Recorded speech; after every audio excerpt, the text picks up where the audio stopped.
ನಿನ್ನೆ ಪ್ರೀತಿಸುವೆ ಭಾಗ 11. Raghav IAS officer ಆಗಿ ಇಂದಿಗೆ 2 ವರ್ಷವಾಗಿತ್ತು.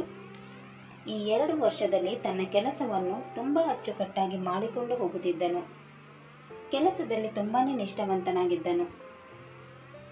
ರಾಘವ್ ಕಚೇರಿಗೆ ಹೋಗುತ್ತಿದ್ದ ದಾರಿಯಲ್ಲಿ ತಾನು ಮುಂಚೆ ಕೆಲಸ ಮಾಡುತ್ತಿದ್ದ ಇನ್ಶೂರೆನ್ಸ್ ಆಫೀಸ್ ಇದ್ದಿತ್ತು. ದಿನಾಲು ಸರ್ಕಾರಿ ಕಾರಿನಲ್ಲಿ ಕಚೇರಿಗೆ ಹೋಗುತ್ತಿದ್ದಾಗ ಕಾವ್ಯಳನ್ನು ನೋಡುತ್ತಾ ಹೋಗುತ್ತಿದ್ದನು. ಕಾವ್ಯ ಬಸ್ಸಿನಿಂದ ಇಳಿದು ಕಚೇರಿಗೆ ಹೋಗುತ್ತಿದ್ದ ಸಮಯದಲ್ಲೇ ಇವನು ಕೂಡ ಹೋಗುತ್ತಿದ್ದನು. ಕಾವ್ಯಳನ್ನು ನೋಡಲೆಂದೇ ಆ ಸಮಯದಲ್ಲೇ ಕಚೇರಿಗೆ ಹೋಗುತ್ತಿದ್ದನು. ಇದು ಯಾವುದು ಕಾವ್ಯಳಿಗೆ ತಿಳಿದಿರಲಿಲ್ಲ. ಕಾವ್ಯ ತನ್ನ ಪಾಡಿಗೆ ತನ್ನ ಆಫೀಸಿಗೆ ಹೋಗುತ್ತಿದ್ದಳು. ರಾಘವನಿಗೆ ಇವಾಗಿವಾಗ ಕಾವ್ಯ ತುಂಬಾ ಇಷ್ಟವಾಗುತ್ತಿದ್ದಳು. ತಾನು ಬಡವ ಅಂತ ಗೊತ್ತಿದ್ದಾಗ ತನ್ನ ಹಿಂದೆ ಬರುತ್ತಿದ್ದವಳು ತಾನು IAS ಆಫೀಸರ್ ಆದಾಗ ತನ್ನಿಂದ ಡಿಸ್ಟೆನ್ಸ್ ಮೇಂಟೈನ್ ಮಾಡುತ್ತಿದ್ದನ್ನು ಅರಿತ ಅವನಿಗೆ ಕಾವ್ಯ ತುಂಬಾ ಇಷ್ಟವಾಗತೊಡಗಿದಳು. ಅವಳು ದುಡ್ಡಿಗಿಂತ ಪ್ರೀತಿಗೆ ಜಾಸ್ತಿ ಬೆಲೆ ಕೊಡುತ್ತಿದ್ದನ್ನು ನೋಡಿ ಅವನಿಗೆ ಅವಳ ಮೇಲೆ ಒಲವು ಉಂಟಾಯಿತು. ಅದಕ್ಕೋಸ್ಕರನೇ ಅವಳನ್ನು ನೋಡಬೇಕು ಅಂತ ದಿನಾಲು ಅವಳು ಬರುವ ಸಮಯಕ್ಕೇನೆ ಕೆಲಸಕ್ಕೆ ಹೋಗುತ್ತಿದ್ದನು. ಕಾವ್ಯಳನ್ನು ನೋಡಿದಾಗಲೆಲ್ಲ ಅವನಿಗೆ ತುಂಬಾನೇ ಮರುಕು ಉಂಟಾಗುತ್ತಿತ್ತು. ಎಂದಿನಂತೆ ರಾಘವ್ ಮನೆಯಿಂದ ರೆಡಿಯಾಗಿ ಸ್ವಲ್ಪ ಬೇಗನೆ ಆಫೀಸಿಗೆ ಹೊರಟನು. ಈಗ ರಾಘವನ ಮನೆಯ ಪರಿಸ್ಥಿತಿ ಮೊದಲಿನ ತರ ಇರಲಿಲ್ಲ. ತಾನು ಮಾಡಿದ ಸಾಲವನ್ನೆಲ್ಲ ತೀರಿಸಿ ಹೊಸದೊಂದು ಕಾರು ಕೂಡ ತೆಗೆದುಕೊಂಡಿದ್ದನು. ಈಗ ಅದೇ ಕಾರಿನಲ್ಲಿ ತನ್ನ ಆಫೀಸಿಗೆ ಹೋಗತೊಡಗಿದನು. ಕಾರು ಡ್ರೈವರಿಗೆ ಸರ್ಕಾರಿ ಕಾರನ್ನು ಚಲಾಯಿಸಿಕೊಂಡು ಆಫೀಸಿಗೆ ಹೋಗಲು ಹೇಳಿದನು. ಕಾವ್ಯ ಬಸ್ಸಿನಿಂದ ಇಳಿದು ಆಫೀಸಿಗೆ ಹೋಗತೊಡಗಿದಳು. ಅದೇ ಸಮಯಕ್ಕಾಗಿ ಕಾಯುತ್ತಿದ್ದ ರಾಘವ್ ನಿಧಾನವಾಗಿ ಅವಳ ಮುಂದಿನಿಂದ ಕಾರನ್ನು ಚಲಾಯಿಸಿಕೊಂಡು ಹೋಗುತ್ತಿದ್ದನು. ಕಾರಿನ ಮಿರರಿನಿಂದ ಅವಳನ್ನೇ ನೋಡುತ್ತಿದ್ದನು. ಕಾವ್ಯ ತುಂಬ ಹಿಂದೆ ಉಳಿದಾಗ ಅವನು ಒಂದು ಕಡೆ ಕಾರನ್ನು ನಿಲ್ಲಿಸಿ ಅವಳ ದಾರಿಯನ್ನೇ ಕಾಯತೊಡಗಿದನು. ದೂರದಿಂದಲೇ ಅವಳನ್ನು ನೋಡುತ್ತಿದ್ದವನಿಗೆ ಮನಸ್ಸಿನಲ್ಲೊಂದು ಕವಿತೆ ಮೂಡತೊಡಗಿತು. ಅತಿ ಲೋಕ ಸುಂದರಿ ನನ್ನವಳು, ಅವಳು ಬರುತ್ತಿರಲು ಬಾನು ಕೂಡ ನಾಚಿ ಕೆಂಪಾಗತೊಡಗಿತು. ತಂಗಾಳಿಯು ಬೀಸಲು ಅವಳ ಮುಂಗುರುಳು ಅವಳ ಕೆನ್ನೆಯನ್ನು ಸ್ಪರ್ಶಿಸತೊಡಗಿತು. ಅತಿ ಲೋಕ ಸುಂದರಿ ನನ್ನವಳು, ಅವಳು ಬರುತ್ತಿರಲು ಬಾನು ಕೂಡ ನಾಚಿ ಕೆಂಪಾಗತೊಡಗಿತು. ತಂಗಾಳಿಯು ಬೀಸಲು ಅವಳ ಮುಂಗುರುಳು ಅವಳ ಕೆನ್ನೆಯನ್ನು ಸ್ಪರ್ಶಿಸತೊಡಗಿತು. ಒಟ್ಟಿನಲ್ಲಿ ನನ್ನಾಕೆ ನನಗೆ ಸ್ವಂತ ಅಂತ ಈ ಹೃದಯ ಹೇಳುತ್ತಿದೆ. ಅವಳ ಪ್ರೀತಿ ಎಂದು ನನ್ನ ಮನ ತನಿಸುತ್ತಿದೆ. ಅವಳ ಪ್ರೀತಿಯ ಮಾತಿಗೆ ಸೋತು ಹೋದೆ ಅಂದು, ಅವಳ ಮೌನದ ನೋಟಕ್ಕೆ ಮಾರು ಹೋದೆ ಎಂದು. ಅವಳ ಜೊತೆ ಶಾಶ್ವತವಾಗಿ ಇರುವ ಆಸೆ ಈ ಮನಕ್ಕೆ, ಅವಳ ಜೊತೆ ಪ್ರಾಣ ಬಿಡುವ ಕೊನೆಯ ಆಸೆ ಈ ಜೀವಕ್ಕೆ. ಅವಳ ಜೊತೆ ಶಾಶ್ವತವಾಗಿ ಇರುವ ಆಸೆ ಈ ಮನಕ್ಕೆ, ಅವಳ ಜೊತೆ ಪ್ರಾಣ ಬಿಡುವ ಕೊನೆಯ ಆಸೆ ಈ ಜೀವಕ್ಕೆ. ಕವಿತೆ ಪೂರ್ತಿಯಾಗುವಷ್ಟರಲ್ಲಿ ಅವಳು ಇವನ ಕಾರಿಗೆ ಹತ್ತಿರವಾಗತೊಡಗಿದಳು. ಆಗ ಅವನು ಅವಳ ಜೊತೆ ಮಾತನಾಡಲೇಬೇಕು ಅಂತ ದೃಢ ನಿರ್ಧಾರವನ್ನು ಮಾಡಿಕೊಂಡನು. ಆದರೆ ಅವಳು ಅವನ ಕಾರಿನ ಹತ್ತಿರದಲ್ಲಿ ಹೋಗುತ್ತಿರಬೇಕಾದರೆ ಅವನಿಗೆ ಅವಳ ಜೊತೆ ಮಾತನಾಡಲು ಧೈರ್ಯ ಬರಲಿಲ್ಲ. ಅವಳಿಗೆ ಇವನಿರುವುದು ಗೊತ್ತಿಲ್ಲದೆ ತನ್ನ ಪಾಡಿಗೆ ನಡೆದುಕೊಂಡು ಹೋಗತೊಡಗಿದಳು. ರಾಘವ್ ಜೋರಾಗಿ ಹಾರನ್ ಮಾಡಿ ಅವಳ ಪಕ್ಕ ಕಾರನ್ನು ತಂದು ನಿಲ್ಲಿಸಿದನು. ಹಾರನ್ ಶಬ್ದದಿಂದ ಅವಳು ಕೋಪಗೊಂಡು ಕಿವಿಯನ್ನು ಮುಚ್ಚಿಕೊಂಡಳು. ಮನಸ್ಸಿನಲ್ಲಿ ಹಾರನ್ ಮಾಡಿದವನಿಗೆ ಬೈಯತೊಡಗಿದಳು.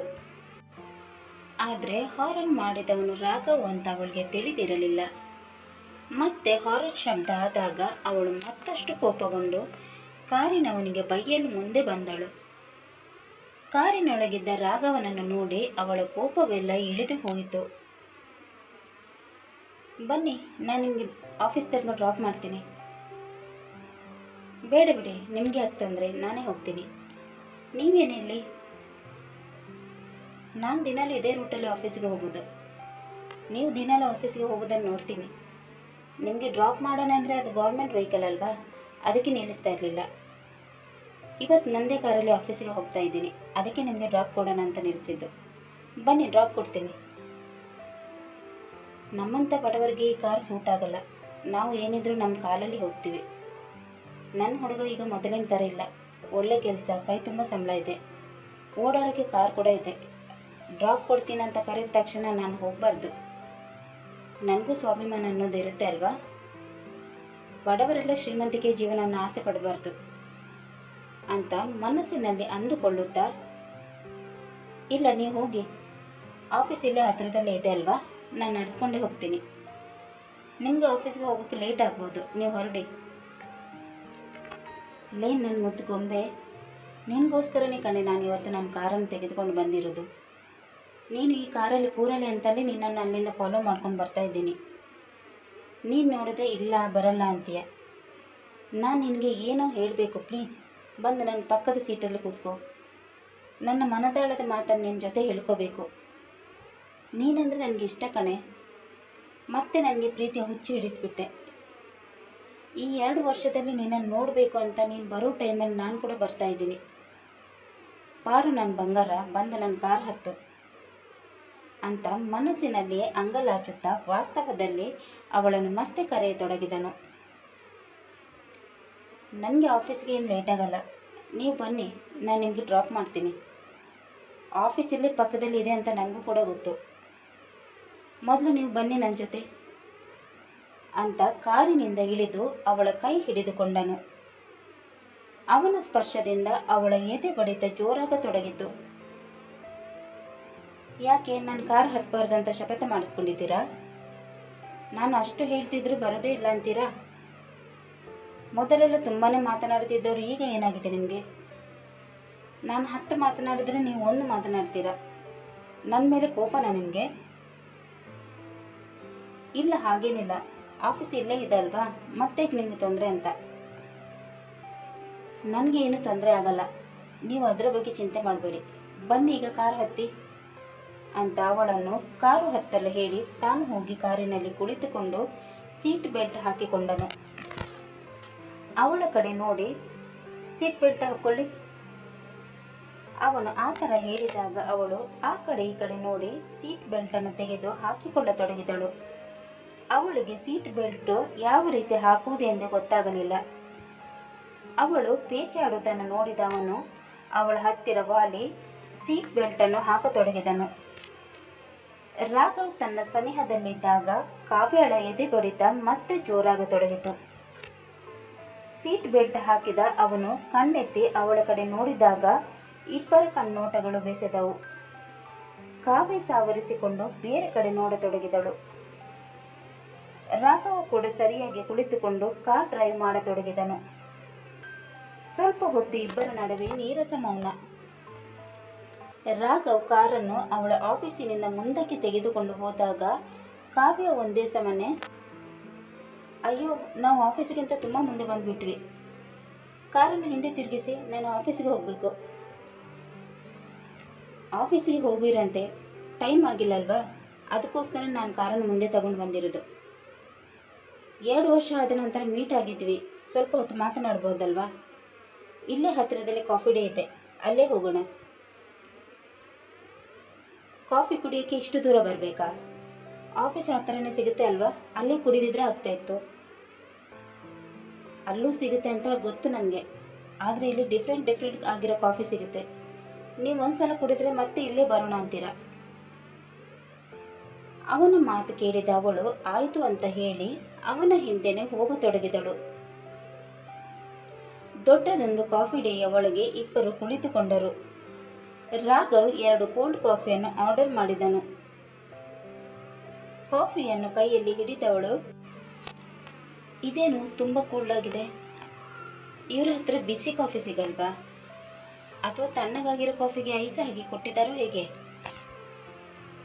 ಅವಳ ಮಾತನ್ನು ಕೇಳಿ ನಕ್ಕ ರಾಘವ್, ಇದು ಕ್ಯಾಪುಸಿನೋ ಕೋಲ್ಡ್ ಕಾಫಿ, ಇಲ್ಲಿನ ಸ್ಪೆಷಲ್ ಕಾಫಿ, ನೀವು ಒಂದ್ಸಲ ಟೇಸ್ಟ್ ಮಾಡಿ, ಆಗ ನೀವೇ ಚೆನ್ನಾಗಿದೆ ಅಂತೀರಾ. ಅವಳು ಅದನ್ನು ಕುಡಿದು, ಓ ಚೆನ್ನಾಗಿದೆ ಕಾಫಿ, ಈ ಥರ ಕಾಫಿ ನಾನು ಯಾವತ್ತೂ ಕುಡಿದೇ ಇಲ್ಲ ಅಲ್ವಾ, ಅದಕ್ಕೆ ನನಗೆ ಗೊತ್ತಾಗಿಲ್ಲ. ಹೋಗಲಿ ಬಿಡಿ, ಬೇರೆ ಏನಾದರೂ ತಗೋತೀರಾ? ಇಲ್ಲ ಬೇಡ, ಇದೇ ಸಾಕು. ನಿಮಗೆ ಆಫೀಸ್ಗೆ ಲೇಟ್ ಆಗಲ್ವಾ? ಇಲ್ಲ, ಇವತ್ತು ಸ್ವಲ್ಪ ಬೇಗ ಹೊರಟೆ, ನಿಮ್ಮನ್ನು ಮಾತಾಡಿಸ್ಬೇಕು ಅಂತ ಅನ್ನಿಸ್ತು, ಅದಕ್ಕೆ ಬೇಗ ಬಂದೆ. ಅವನು ಆ ಥರ ಹೇಳುತ್ತಿರಬೇಕಾದರೆ ಅವಳು ಅವನ ಮುಖವನ್ನೇ ನೋಡತೊಡಗಿದಳು. ಆಗ ಅವನು, ಯಾಕೆ ಹಾಗೆ ನೋಡ್ತಾ ಇದ್ದೀರಾ, ದೃಷ್ಟಿ ಆಗ್ಬೋದು ನನಗೆ ಅಂತ ನಗುತ್ತಾ ಹೇಳಿದನು. ಅವಳ ಎದೆ ಜೋರಾಗಿ ಬಡಿದುಕೊಳ್ಳತೊಡಗಿತು. ಎದೆ ಮೇಲೆ ಕೈ ಇಟ್ಟು ಹಾಗೆ ಸುಮ್ಮನೆ ಕುಳಿತುಕೊಂಡಳು. ರಾಘವ್ ತನ್ನ ಮನದಾಳದ ಮಾತನ್ನು ಅವಳಿಗೆ ಹೇಳಬೇಕು ಅಂತ ಅವಳನ್ನು ಕಾಫಿ ಡೇಗೆ ಕರೆದುಕೊಂಡು ಬಂದಿದ್ದ. ಆದರೆ ಅವನಿಗೆ ಅವಳ ಮುಂದೆ ಮಾತೇ ಹೊರಡದಾಯಿತು. ಎಷ್ಟೊಂದು ಸಲ ಅವಳಿಗೆ ಹೇಳಬೇಕು ಅಂತ ಅಂದುಕೊಂಡು ಮತ್ತೆ ಸುಮ್ಮನಾಗುತ್ತಿದ್ದನು. ಅಷ್ಟರಲ್ಲಿ ಅವಳೇ, ಹೋಗೋಣ, ಆಫೀಸ್ಗೆ ಲೇಟ್ ಆಗ್ತಾ ಇದೆ. ಅವನು ವಿಧಿ ಇಲ್ಲದೆ ಆಯ್ತು ಹೋಗೋಣ ಅಂತ ಹೇಳಿದನು. ಇಬ್ಬರು ಕೆಫೆಯಿಂದ ಹೊರಬಂದು ಕಾರಿನಲ್ಲಿ ಕುಳಿತುಕೊಂಡರು. ರಾಘವ್ ಅವಳನ್ನು ಅವಳ ಆಫೀಸು ಹತ್ತಿರ ಬಿಟ್ಟು ನಿರಾಸೆಯಿಂದ ತನ್ನ ಆಫೀಸಿಗೆ ಹೋದನು. ರಾಘವ್ ತನ್ನ ಮನದಾಳದ ಮಾತನ್ನು ಕಾವ್ಯಳ ಹತ್ತಿರ ಹೇಳಬೇಕು ಅಂತ ತುಂಬಾನೇ ಪ್ರಯತ್ನ ಪಟ್ಟಿದ್ದನು. ಆದರೆ ಅವನಿಂದ ಅದು ಸಾಧ್ಯವಾಗಲಿಲ್ಲ.